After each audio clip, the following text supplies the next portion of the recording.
amis, j'espère que vous allez bien. Très heureux de vous retrouver dans une nouvelle vidéo. Beaucoup de soleil. Je suis en vacances à Chypre. Chypre, franchement, très sympa. Des paysages magnifiques. Et c'est l'euro. Enfin, vous payez en euros. Et c'est pas super cher. Bon, du coup, je vais faire mon petit déj. J'en avais marre de déjeuner à l'hôtel et je me suis dit, tiens, je vais répondre à pas mal de questions. Je vais vous faire une vidéo. Quels sont les cas les plus fous que j'ai eu en immobilier au Maroc, en France, et puis d'autres questions. Alors, on va commencer par quel est le cas le plus fou que j'ai eu dans l'immobilier en France. Enfin, c'est pas le cas le plus fou, c'est plutôt des anecdotes que je vais vous raconter, des choses qui ont pu me faire stresser, d'autres qui ont pu être un peu extravagantes. Alors, un cas que j'ai eu, un jour je me réveille, je me lève à 10h, j'étais un peu fatigué. J'ai 45 appels en absence. J'ai une locataire qui m'appelle, je me rappelle, une étudiante. Et en fait, l'immeuble a brûlé. À 7h du matin, il s'est mis à brûler. Elle allait à la fac. Et je sais pas, il y a eu un dommage électrique. Voilà, je vous montre. Donc, un très important d'être assuré. Heureusement, il n'y a pas eu de blessés. Hein. Voilà, je vous montre. Vous inquiétez pas, ma petite dame. Vous avez tout nettoyé? Oui, j'ai tout nettoyé, j'ai passé un coup de... Je sais pas si son fer a lissé, si c'est un dommage électrique derrière une cloison. Toujours est-il que il y a eu un incendie dans l'immeuble. Et franchement, ça peut faire peur. Heureusement, donc ça c'est des conseils que je vous donne. Moi, c'est une division qui avait été faite dans les règles de l'art. Chacun son compteur. C'était un immeuble à Amiens. Vous pouvez regarder, tenez, je vais vous donner l'adresse. Vous pouvez Google Street, 34 rue de l'Amiral Courjol. Super bien placé, c'était un immeuble vraiment nickel. Et heureusement que la division avait été faite dans les règles de l'art. La chance que j'ai eue aussi, c'est que l'appartement qui a brûlé, c'est une extension qui avait été faite par rapport à l'immeuble. Et du coup, il a brûlé. Et le temps qu'il aille ravager l'immeuble, les pompiers ont pu arrêter l'incendie. Et ben, vous voyez, j'étais bien content d'avoir une division dans les règles de l'art. Et j'étais bien content d'être assuré. Alors, c'est pas mon assurance qui a pris en charge, c'est celle de la locataire.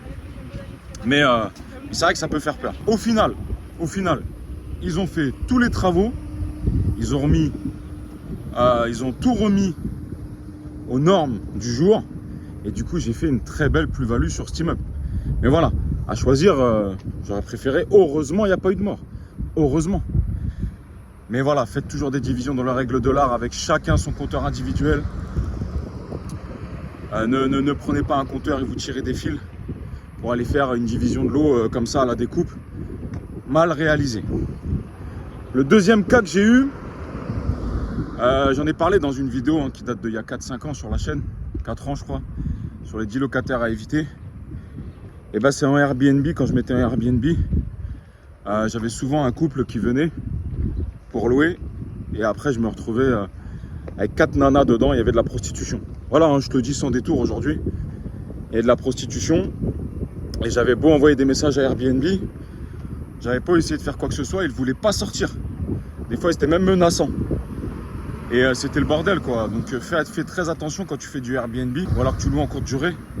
Franchement fais gaffe à ça parce que pendant un moment c'était un phénomène qui pullulait sur le net, etc. Alors pour rester sur l'immobilier France, vous m'avez posé aussi une question, Mehdi, quelle est selon toi la meilleure banque? J'ai déjà répondu plusieurs fois, la meilleure banque pour investir. Même si je ne vous conseille pas aujourd'hui de faire du crédit, ceux qui en font, parce que je parle à tout le monde, chrétiens, juifs, musulmans, etc. Bon bref, on ne va pas rentrer dans le débat. Et ceux qui se sentent concernés, je vous dis que la meilleure banque selon moi pour investir, c'est le Crédit Mutuel. Le Crédit Mutuel, pourquoi? Et notamment celle de l'Isle-Adam, si vous voulez aller de ma part. C'est une banque que j'ai trouvée, c'est un partenaire que j'avais trouvé, que j'ai toujours trouvé, même si je fais plus de crédit, mais c'est un partenaire. C'est une banque qui, pas comme d'autres, qui prennent le dossier et qui ne savent pas l'analyser, qui le remontent à un service extérieur, qui ne vous connaît pas, qui ne connaît pas l'histoire du bien, qui ne connaît pas les chiffres, qui ne connaît pas ce que vous voulez en faire, qui se contente de mettre des croix vertes dans une case, et s'il a une réponse supérieure à la moyenne, il vous indique que c'est bon. Si ça passe pas dans les clous, il vous dit que c'est pas bon. Ok? C'est un service externe. Et ben au Crédit Mutuel, ils ont une délégation en agence. Par exemple, le directeur, il a, je dis une bêtise, jusqu'à 1 million d'euros où il accorde lui-même en agence sans passer par un service extérieur. Ce qui fait que lui vous connaît. Soit il ne vous connaît pas, mais le conseiller qui s'occupe de vous, lorsqu'il lui remonte les informations, vous connaît. Et donc, vous pouvez lui expliquer votre projet. Parfois, il y a des projets sur le papier qui ne sont pas top, mais avec ce que vous voulez en faire, il devient super. Peut-être que vous allez rajouter un lot. Peut-être que vous allez... voilà. Et ça, quand c'est pas géré en interne, quand c'est délégué à un service extérieur, le mec qui est derrière, il peut pas savoir. Il se contente de mettre des cases, de mettre des réponses à des questions dans des cases. Et souvent, ça peut sortir un refus. Donc voilà. Pour moi, le Crédit Mutuel et du coup le CIC, parce que c'est le même groupe, sont les meilleures banques partenaires pour investir. Ils vous écoutent, on a de l'humain, il y a une délégation en agence, on écoute le projet. S'il y a un souci, ils vous disent comment on peut améliorer, peut-être mettre plus d'apport, peut-être faire comme ci, faire comme ça. Mais voilà, vous n'êtes pas qu'un seul numéro. Donc moi, vraiment, c'est une banque que je recommande. Ah, bien évidemment, il faut jouer le jeu. Hein, faut pas être à découvert, faut leur donner pas mal de contrats, faut jouer le jeu avec eux. Faut leur donner les assurances, faut leur donner les assurances habitation, les assurances de presse, tu fais une délégation, etc. Même si tu as le droit, ça envoie un mauvais signal. Voilà, autre question qu'on me demande. Mehdi, quel est selon toi le meilleur syndic? Alors il est vrai que j'ai eu affaire à beaucoup de syndics dans ma jeune carrière d'investisseur. Nexity, Foncia, à Creil, j'ai eu Rigaud, CDI Silova, Ami Immobilier. Alors sans conteste, hein. Alors il n'y en a pas un qui se démarque de ouf par rapport au travail qu'il fait, mais sans conteste, le pire c'est Ami Immobilier. AMI comme un ami immobilier, et notamment celui de Creil, avec monsieur Lemoine et madame Hernandez. Alors j'ai jamais vu ça.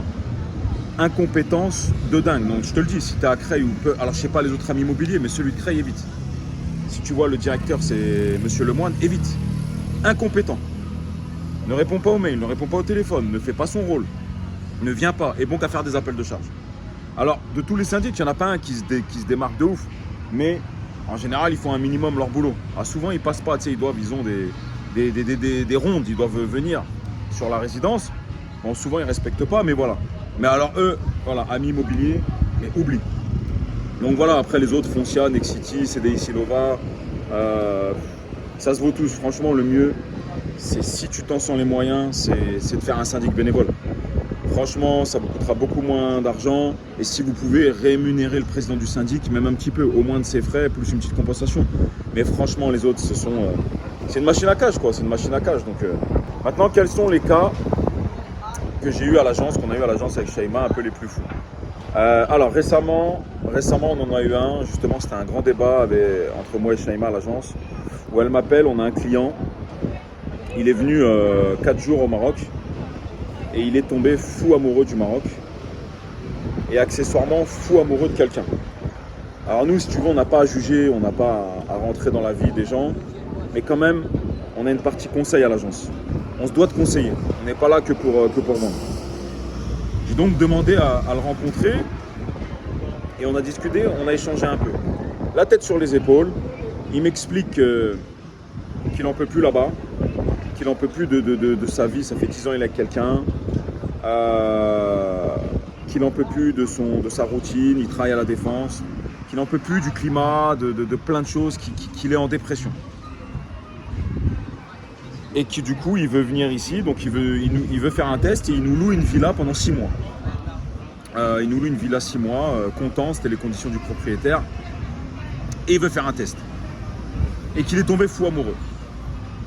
En fait, si tu veux, j'ai deux parties dans moi. J'ai la partie où je me dis non, attention, non, tu vas te planter, etc. Mais je serais hypocrite avec moi-même.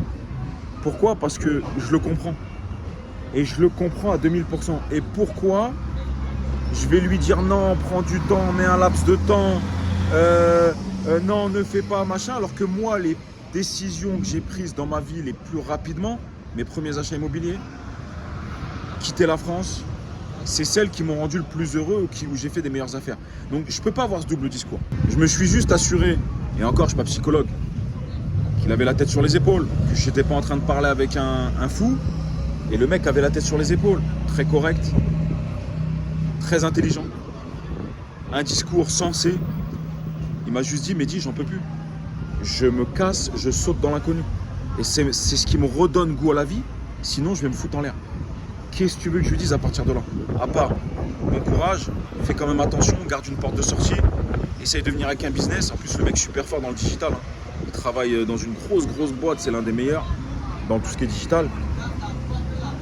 Je peux pas avoir un contre-discours et lui dire non, ne le fais pas, non, tu vas te planter. Non, c'est pas vrai. Je vais lui dire non, ne le fais pas, il va rester là-bas. Un jour, je vais apprendre qu'il a continué à la défense, il en peut plus, etc.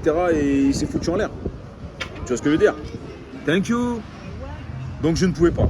Donc ça, c'est un des cas qu'on a eu, qu'on a à l'agence. Donc c'est vrai que j'aime bien vous sonder quand ça paraît très rapide, hein, comme Kevin, hein, qui va bientôt ouvrir sa salle de sport. Ça paraissait très rapide. Hein. Pareil, il est venu une semaine, il a tout plaqué, mais au final, il fait sa salle de sport, il est avec sa famille, tout va bien. Je peux pas avoir ce contre-discours. Un autre cas qu'on a eu à l'agence récemment, et heureusement, vous voyez, des fois vous dites ouais, mais c'est quoi les services d'une agence? Bah, heureusement que vous êtes qu'elle est passée par nous. C'est une entrepreneuse, une très grande entrepreneuse en France, et je respecte énormément son parcours. Elle est partie de rien et elle est devenue multimillionnaire à force de travail acharné et à force de risques. Et donc je la respecte énormément. Et si elle regarde cette vidéo, je pense qu'elle se reconnaîtra et je lui fais un gros bisou. Je pense que vous la connaissez pour la plupart tous, mais je peux pas dévoiler son identité. Bon, elle passe par nous évidemment parce qu'elle nous fait confiance, elle nous achète une villa via un promoteur. Et donc nous, on suit son chantier, etc. Et un jour, on lui fait l'installation de la domotique. Enfin, le promoteur propose l'installation de la domotique, donc elle me dit OK. Et sauf que c'est un prestataire parce qu'elle voulait des trucs, etc. Donc c'est un prestataire. Et donc elle donne à sa secrétaire le RIB du prestataire, et elle fait le virement pour la domotique. 2 mois après, le promoteur il fait l'avant-dernier appel de fonds, donc pas loin de 100 000 € si tu veux, avant la livraison. Et donc pareil, elle donne la mission à sa secrétaire de faire l'appel de régler l'appel de fonds. Sauf que la secrétaire règle l'appel de fonds sur le prestataire de la domotique. Donc le promoteur il me dit non, j'ai pas reçu, j'ai pas reçu, et elle me dit attends, c'est pas possible et tout, je l'ai fait et tout, j'ai pas reçu. Sauf qu'elle a fait sur le prestataire de la domotique. Heureusement qu'on le connaît, heureusement qu'on travaille avec lui sur pas mal de villas en prestation de domotique, et heureusement qu'on était là pour gérer. Tu fais ça, t'es pas une agence, tu fais ça, bon ok, il y a peut-être eu de la négligence et tout, mais voilà, ça peut arriver. Donc tu fais ça, tu passes pas par une agence, t'as pas de réseau sur place, tu deviens fou, tu prends des avions, tu sais pas où ça en est. Heureusement, on a géré la situation. Et heureusement, le prestataire domotique, un gars comme ça, il a tout de suite réenvoyé le virement. Mais pour lui, c'est une somme qui représente, je te dis une bêtise, peut-être 1 an de chiffre d'affaires ou 2, tu vois. Je connais pas, peut-être 6 mois. Mais ce que je veux dire, c'est que c'est des erreurs qui, heureusement, vous êtes passé par une agence. Allez, d'autres cas qu'on a eu à l'agence. Le client qui veut acheter, le client qui a l'argent et sa banque française qui ne veut pas faire le virement. Mais c'est un truc de malade. Je te parle du client qui a l'argent, qui n'a pas de crédit, c'est son argent et sa banque ne veut pas faire le virement. Je parle du crédit agricole. On a un client, 2 clients même, qui ont l'argent, qui veulent acheter un appartement ou une villa, qui n'ont pas de crédit, qui veulent faire le virement et la banque a dit non. Mais on marche sur la tête. Le crédit agricole. Mais vous êtes des grands malades. Comment ça, c'est son argent, vous ne voulez pas lui virer? Parce qu'il est au Maroc. Mais vous croyez que le Maroc, c'est quoi? Vous sentez plus fort que le Maroc, mieux que le Maroc? Vous êtes qui? Il n'a pas fait de crédit, c'est son argent. Mais regardez ce contrôle que vous faites. Ça, c'est de la démocratie, ça? Non, mais c'est incroyable. Donc ça, c'est un cas qu'on a eu de dingue. On a eu un autre cas aussi, on a d'autres cas aussi où ça m'énerve. Et s'il vous plaît, ne venez pas nous voir à l'agence pour vendre votre bien, parce que ça me rend dingue. On a eu le cas 2 fois de propriétaires qui viennent nous voir à l'agence, qui veulent vendre un bien. On leur vend, l'acompte est versé par le client et à la fin, ils se désistent, ils ne veulent plus vendre. Et comme il n'y a pas eu de compromis signé, puisque le client, il nous fait confiance, il verse l'acompte pour qu'on bloque l'appart, et après, le vendeur, finalement, il se dit j'ai peut-être vendu pas assez cher, etc. Ça me rend dingue. Si vous venez nous voir, on n'a pas de temps à perdre ni pour vous ni pour nous. C'est que vous êtes vendeur. Et n'essayez pas de sonder avec des prix, je sais. Nous, on vous donne un ordre de prix. On en discute. Ça vous plaît pas. Si c'est trop cher, on estime que c'est trop cher, nous on ne prendra pas. Si on est au bon prix, allez légèrement surcoté parce qu'on va rentrer dans une négociation et que vous voulez qu'on essaye, on peut. Mais si vous venez sonder, faire un test, tiens, je regarde, puis après, non, j'attends, finalement, en fait, pour me rassurer, ne venez pas, vous nous faites perdre du temps. Comme ça, c'est clair. Aussi bien Shaima que Léane, que moi, etc. Comme ça, c'est clair. Alors, qu'est-ce qu'on a eu comme cas encore? Les retards promoteurs. D'accord? Quelqu'un qui commande un appartement, une villa, il y a du retard par rapport au délai annoncé. Effectivement, ça arrive. Là, c'est vrai qu'il y a eu des événements ici, notamment le tremblement de terre, etc. Bon, voilà, que ça justifie, je pense, ça a mis 3 mois de retard le temps que les experts passent et tout et redonnent l'accord de continuer. Mais c'est vrai qu'on a souvent entre 6 et 8 mois de retard. Je vais pas vous mentir, c'est pour ça que Shaima, quand on vous donne une date de livraison, que le promoteur nous annonce, je lui dis systématiquement de rajouter 6 mois. C'est vrai, ça arrive, ça peut être chiant. Voilà, ça dépend si tu vas habiter dedans ou si tu fais un investissement. Si tu fais un investissement et que tu n'as pas totalement payé, tu as juste mis un acompte, bon, bah, c'est pas grave parce que ton immobilier monte. Et j'ai envie de te dire, tu ne veux pas habiter dedans, donc c'est pas grave. Avoir 6-8 mois, ça peut être chiant. Mais voilà, quand tu veux habiter dedans, c'est beaucoup plus problématique et je le comprends. Est-ce qu'on a des promoteurs qui négocient des pénalités de retard? 95% non. Aujourd'hui, je travaille avec 2 qui négocient des pénalités de retard. 50 000 dirhams, ils vous donnent une date de livraison, 50 000 dirhams. À chaque pénalité de retard. Sur le programme 1 qu'ils ont fait, ils n'ont pas eu de retard, ils étaient même en avance, et sur le deuxième ils sont en avance. Donc voilà, si vous voulez absolument des pénalités de retard, on vous orientera vers ce programme de villa qui est route de l'Orica, aux alentours des 600 000 €. Elles sont très très belles et des parcelles de 1000-1100 mètres carrés, elles sont vraiment très très belles. Et la dernière question, est-ce que je préfère l'immobilier en France ou au Maroc en tant qu'investisseur ou en tant que revendeur? Alors c'est une question compliquée. Je vais essayer d'être le plus impartial possible.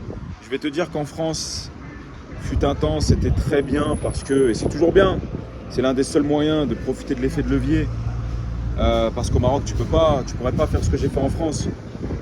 Faire du crédit, faire du différé, me faire financer des biens sur 25 ans. Voilà, ça serait très difficile en France, au Maroc, pardon. Mais j'ai l'impression que l'immobilier en France devient très très réglementé, trop réglementé. Les DPE maintenant qui deviennent n'importe quoi, on est dans l'abus.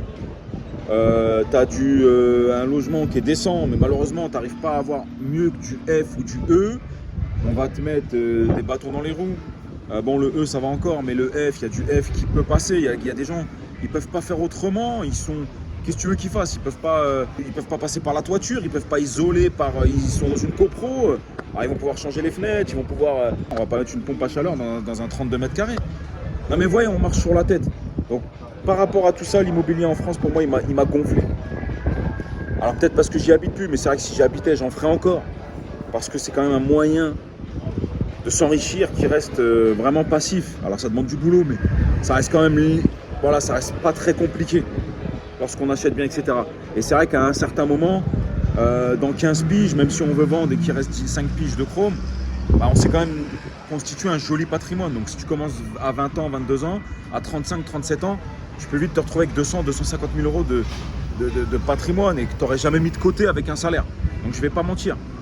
Mais je trouve qu'au Maroc quand même, c'est mieux en termes de plus-value, les choses qu'il y a à faire aujourd'hui, parce qu'on est dans un marché très haussier. Mais aujourd'hui, je trouve que c'est mieux. Je trouve qu'en termes de surface, c'est beaucoup mieux. On a des grandes surfaces.